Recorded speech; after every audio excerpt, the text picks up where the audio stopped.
Добар ден, почитувани гледачи. Се враќаме повторно во Отворено студио 1, 17 часот, веќе добро познат термин. Ова е трет блок Отворено студио 1 и во овие половина час ќе се дружите со мене и со колегата Антонио Крстевски.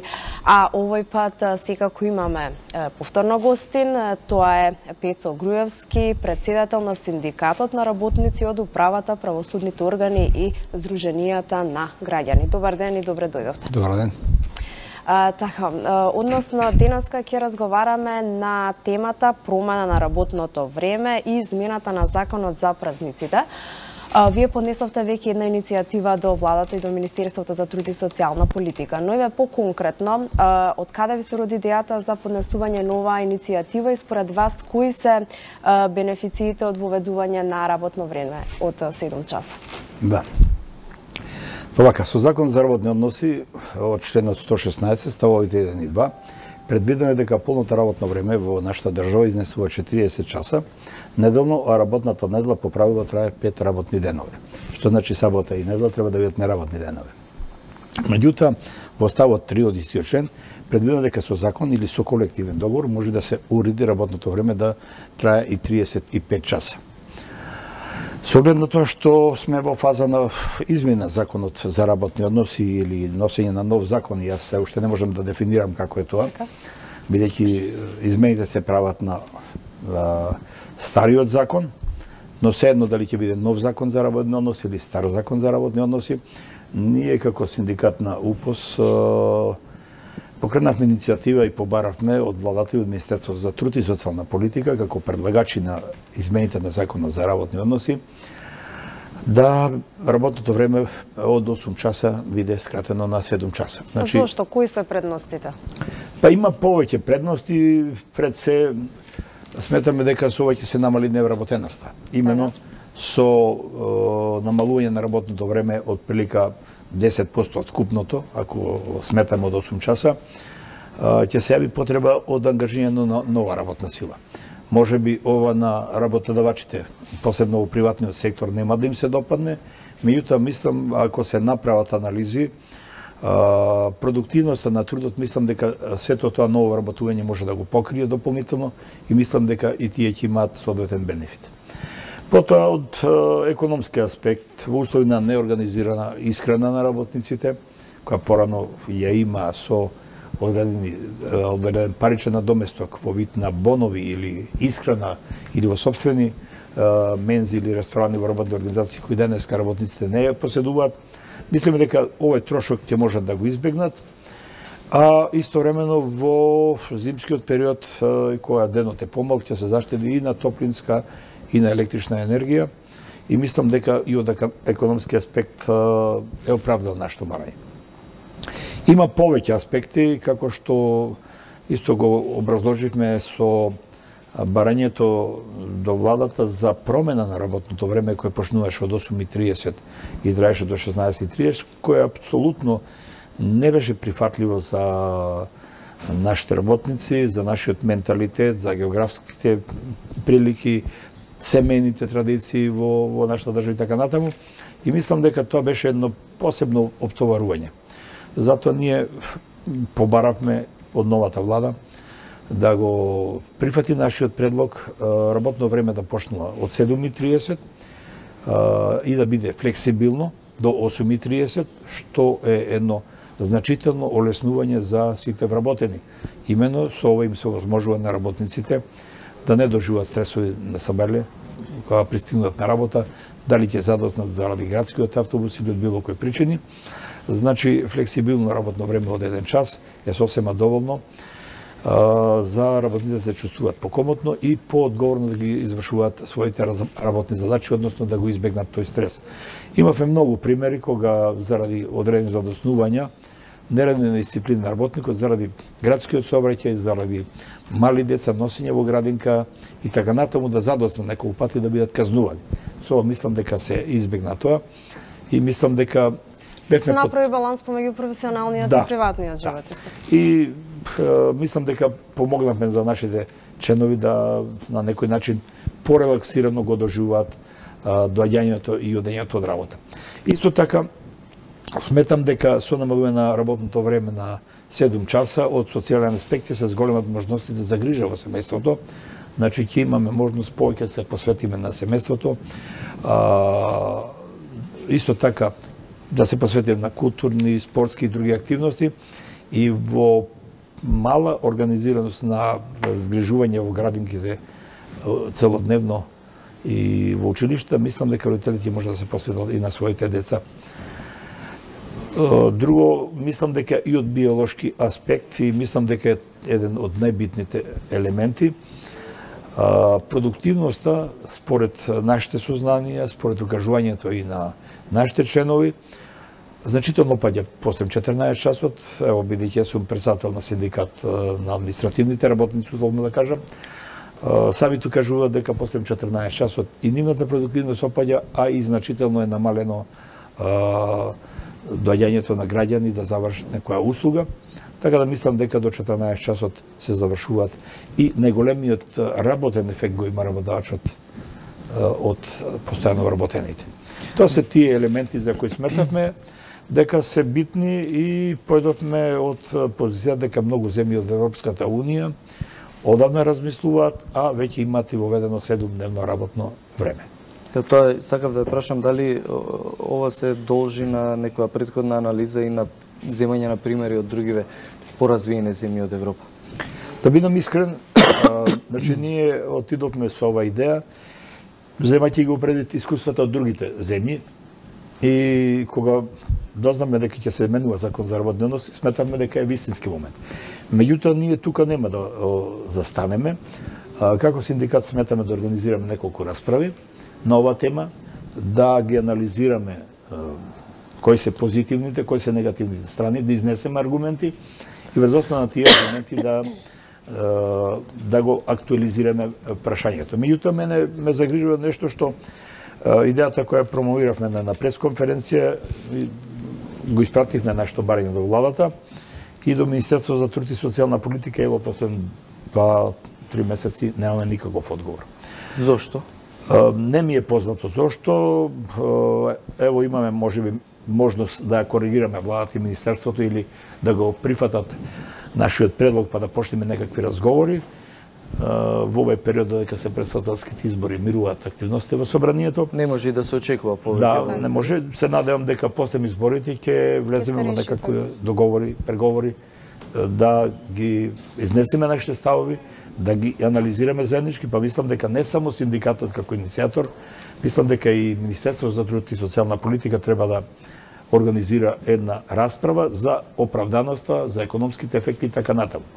Јас се споменам само еден пример кога побаравме од поранешната влада да се врати старото работно време, условно речено, да добиеме флексибилно работно време, се организира расправи, беше консултирана науката и скоро сите кои учествува во тие расправи, па вклучувајќи ги синдикатите и работодавачите, едногласни бевме дека тоа работно време не одговара и дека треба да се прифати барањето на синдикатот. Жалам што таа влада не го прифати тоа, иако ви кажа ли од кои причини? Не добивме одговор и ние бевме упорни, рековме дека ќе бараме со наредната влада и за среќа меѓу првите активности и меѓу првите разговори што ги водевме, а и во нивната програма беше вметнато дека ќе направат се да се коригира работно време, да се добие флексибилно работно време. Ние се препознавме тука дека можеме да успееме и многу брзо дојдовме до тоа решение. Меѓутоа морам да кажам тука некои работодавачи и во овој наш сектор пружа отпор на спроведување на оваа одлука. Значи не беше прифатено кај некои работодавачи, не знам од кои причини, меѓутоа самото време, самото барање на луѓето им укажа дека треба да се прифати и веќе се навикна на ова време. Оправдањето нивно беше дека флексибилно време од 1 час е многу непогодно, па нема да се знае кој кога доаѓа, странките и така натаму, што не држи вода, народски кажано. Мислам дека со добра организација на работата и во 6 часовно работно време, ако се работи континуирано и професионално и ангажирано, може да се завршат многу повеќе обрски. Исто така вие барате и измени од законот за празници. Зошто? Па вака, прво и основно е што како синдикат при измените на законот за празници во 2007 година поенергично не реагиравме за укинувањето на 2 мај. Јас ќе се послужам со еден мој колега кој имаше свој весник и напише она позната правило да живее 1 мај, а по него 2 и онака го умреа. Со други зборови кажано, сакаме да го живееме. Мислам дека ова влада која е социјалдемократска и нормално треба да се залага за работниците, треба да ни ја врати таа традиција, бидејќи 2 мај беше многу традиционален празник посветен на трудот и работниците, кои во поранешниот систем, во социјализмот го користија за излети и нечесто се ставаше забелешки за тоа. Меѓутоа, ние во тој период кога работниците има поголеми права, ретко кога се користеше празникот 1 мај, како во секаде во светот, да се испорача барање од страна на синдикатот до владата за поголеми права на работниците. Меѓутоа, со промена на системот, со заострените работни односи, односно скратување на правата на работниците, така доаѓање на капитализмот. Така. Ние имаме и тоа како профитот е најбитен. Приватизацијата. И тоа како повод да секој 1 мај се организираме и го искажеме своето независт, односно да испорачаме кои се тие барања на синдикатите. Значи, паѓаме од тој аспект, па ево и нека остане традицијата, 2 мај нека биде ден за пивото и скарата, како што традиционално нашиот човек го прави тоа. Значи, и не само тоа, сметам дека со ова ќе му се даде посебно значење на работникот и на трудот кој го сепак го заслужуваат. Очекувате ли тоа да го добиете од новата влада или очекувате и да ги направи истите грешки како и претходната владеачка гарнитура? Велите дека има разлика меѓу претходната и сегашната, меѓутоа очекувате ли така да биде и во иднина? Нормално да има разлика, бидејќи ова влада е социјалдемократска и нормално дека таа треба нејзината програма да биде поблиску до работниците. Ако поаѓаме од тој аспект, треба да наидеме на разбирање. И јас се надевам, бидејќи до сега дали се приметува разлика? Вака, во делот на преговорите и разговорите се забележува таа разлика. Меѓутоа, јас глобално ќе кажам дека вистински социјален диалог меѓу синдикатите воопшто, значи не само нашиот синдикат, и владата, и работодавачите, се уште не е на она потребно ниво. Може би некојаш не е се до владата, синдикатите треба да бидат посилни, поангажирани, понастојчиви во своите барања, попрофесионални и така натаму. Има одредена разлика, меѓутоа се уште она вистинско ниво на социјално партнерство според мене не е постигнато, но надежта е во тоа што реков социјалдемократска влада се води повеќе сметка за работниците. И работничките права кои што во Македонија се загрозени, можеме да кажеме, со години. Со измените на законот за работни односи, веројатно некои корекции ќе се направат, иако мислам на подобрување или до прецизирање на некои права. Меѓутоа, мислам дека има еден куп синдикати во Македонија. Мислам дека не сме доволно гласни. Меѓутоа, тие синдикати во минатите години не си ја вршија работата за која што се формира. Точно тоа да кажам. Нивниот глас не беше доволно слушнат. Така е. Не сме доволно гласни да испорачаме нови барања.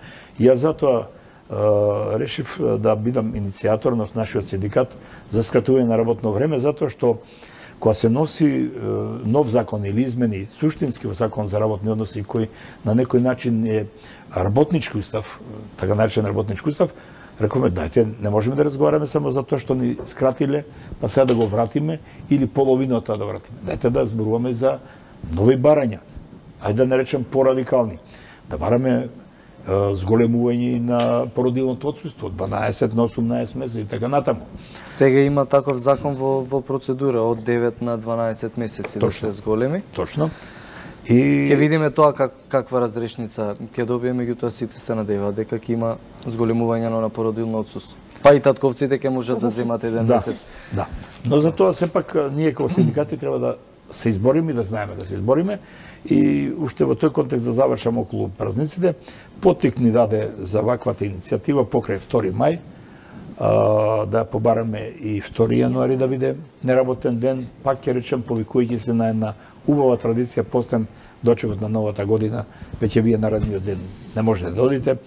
Првиот работен ден и онака не поминува многу работно, така да мислам, а и многу предпријатија, многу организации го поврзуваат празникот и само вештачки постои дека 2 јануари работен ден. Мислам дека ќе биде многу практично. Така, ова може би прифатливо во однос на администрацијата. Што правиме со приватниот сектор и особено во оние услужни дејности, како они би го прифатиле ова?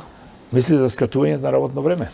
И општи за празниците, 2 мај, исто така 2 јануари да биде прогласен, бидејќи они сепак профитот, реално гледано на тие денови кога сите се дома, луѓето ќе сакаат да одат во ресторан, во кафе или слично. Да.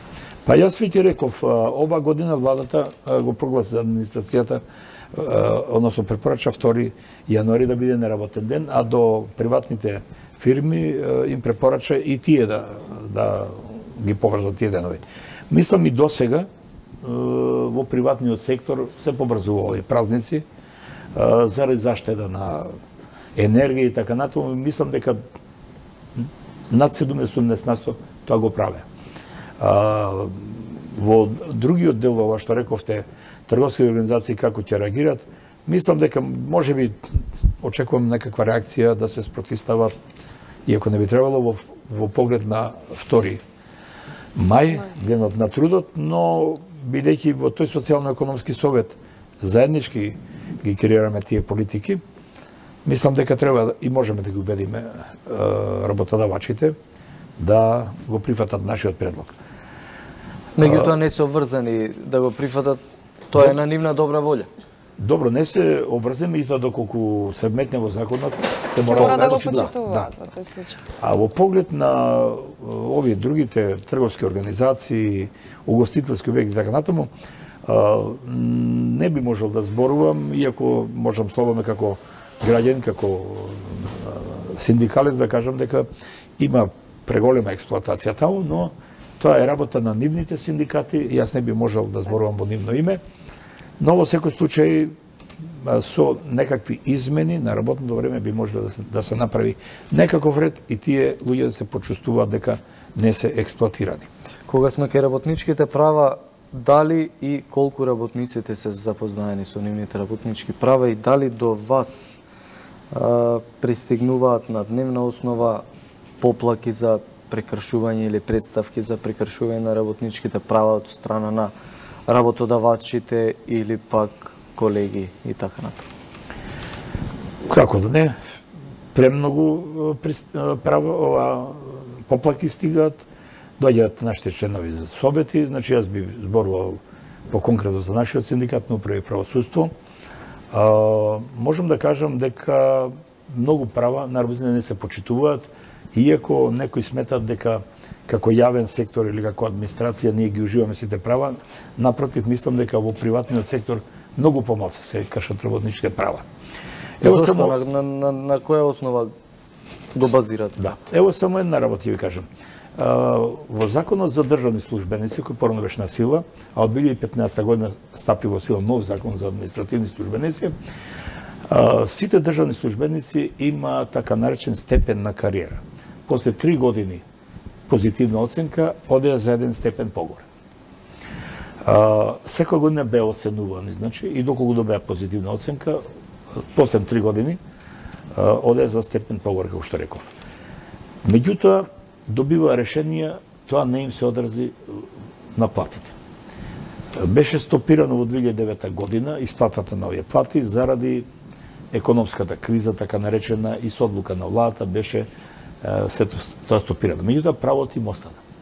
А економската криза помина, а правото не им се врати. Да, стапи во сила новиот закон и бидејќи не им се исполнија, односно не се реализира тие решенија, ние бевме приморани како синдикат да ги предупредиме дека нивното право може да застаре и почнавме со тужби. Меѓутоа, многу малку луѓе се охрабрија да тужат, веројатно по страф и така натаму. Дека ќе ги загубат работите. Да, меѓутоа се случи нешто друго, дојде до промена на владата. Луѓето како одеднаш да се охрабрија и имаше доста тужби. Со тоа се оштетуваше и буџетот на државата. Како одговорен синдикат покренавме активност не заради владата, туку заради тоа да не бидеме соучесници во оштетување на буџетот, а и практично да ги заштитиме нашите луѓе од судски постапки, да не одат на суд, бидејќи секој од вработените не сака да оди на суд за било кое право. Побаравме од новата влада спогодбено да го решиме овој проблем, значи кој беше многу крупен, и скоро за сите судски службеници се донесе заклучок на седница на влада, работодавачите и административните службеници да седнат, да се договорат и спогодбено да го решат овој проблем. Се реши, иако во некои организации се уште имаме, значи решивме еден многу крупен проблем, значи повреда на правото од работен однос кај скоро сите административни службеници. Друго, можам да кажам дека во изминатите години доаѓаат поплаки неосновани за мобинг. Имате ли можеби некоја бројка, некоја статистика во однос на поплаки и Вака, во Сојузот на Сината Македонија, кај што членуваме ние, се води една евиденција, бидејќи имаме една правна служба. Ние, како синдикати, не водиме таква евиденција, но можам да кажам дека во нашиот синдикат скоро секојдневно доаѓаат нашите членови, се интересираат за одредени права, бараат помош, правна помош, застапување и така натаму. Имаме и неколку адвокати ангажирани, бидејќи делуваме на територија на цела Македонија. Одиме секој со работодавачите спогодбено да го решиме нивното право, но доколку работодавачот не е спремен на тоа, не е подготвен, поднесуваме и тужбени барања. Жестоко реагиравте на доместоците на плати на судската администрација, докаде ова прашање, и пред извесен период реагиравте и за набавка на возила за судските совети во судството вредни околу 250.000 евра. Па вака, судската служба е приказна сама за себе во Македонија и мислам дека е како дете сираче во ова држава и во судскиот систем воопшто, иако носечката улога ја имаат баш овие работници. Најмногу штрајкови во јавниот сектор имаме во правосудството и со најдолго рок на трајање. Во 2000 година, 2001, значи крајот на 2000-та, почеток на 2001 имавме штрајк од 80 дена. Во 2016 имавме штрајк од 60 дена. Значи тоа е апсурд само по себе. Знаете што значи тоа, да речеме, за една приватна фирма? Да ви штрајкуваат работници за 6 дена. Па фирмата ќе пропаде. Но што се случи во наша држава? Ниеден министер не одговараше за тоа. Како можат да дозволат да се штрајкува и да бидат инертни? Но се случи тоа. Посебен куриозитет представува штрајкот од 2016 година, кој согласно законот за административни службеници, кој пропиша дека за време на штрајкот работниците ќе добијат намалена плата од 40%. Тоа го знаеа нашите членови и беа подготвени да штрајкуваат додека треба, додека не го остварат правото. А правото, да речем, условно беше банално. Судиите добија право на додаток на плата, за посебни услови за работа, за доверливост и така натаму, исто што го имате и судските службеници. Администрацијата судска не го доби тоа. Не го доби и наместо да се изгласат измени и дополнувања веднаш и да се прекине штрајкот, тие се одлучија да не фатат, да речем, условна кондиција, да видим дали ќе издржиме.